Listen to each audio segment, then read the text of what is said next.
Commissioner معاوضہ جات authority wages act Multan نے مزدور رہنما غازی احمد حسن کھوکھر سے انتقامی رویہ اختیار کرتے ہوئے دانستہ طور پر عدالت کے فیصلے 30 اپریل 2024 کی باوجود 4,34,840 روپے تنخواہوں کی مد میں ادا نہیں کیا۔ غازی احمد حسن کھوکھر نے بمطابق لیبر قوانین 11 گنا جو مبلغ روپے بنتی ہے کا دعویٰ کیا تھا، مگر کمشنر معاوضہ جات ملتان نے ادارہ پر نرمی کرتے ہوئے اصل رقم روپے ادائیگی کا فیصلہ سنایا تھا۔ اس فیصلہ کے خلاف 30 یوم کمشنر معاوضہ جات کی عدالت میں رقم جمع کروا کر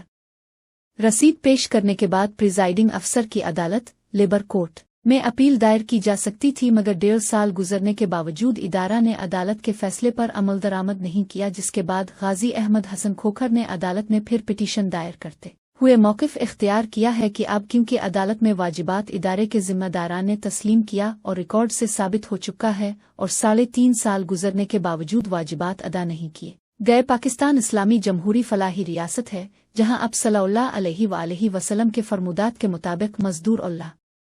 کا دوست ہے، اس کی اجرت پسینہ خشک ہونے سے پہلے ادا کی جانی چاہیے، مگر زرعی انجینئرنگ ٹریڈ یونینز سرگرمیوں کی بنا پر لیبر و اسلامی قوانین کی سرحہ نفی کرتے ہوئے ہے دھرمی کا مظاہرہ کر رہی ہے اور اوچھے ہتھ کنڈوں پر اتر آئی ہے۔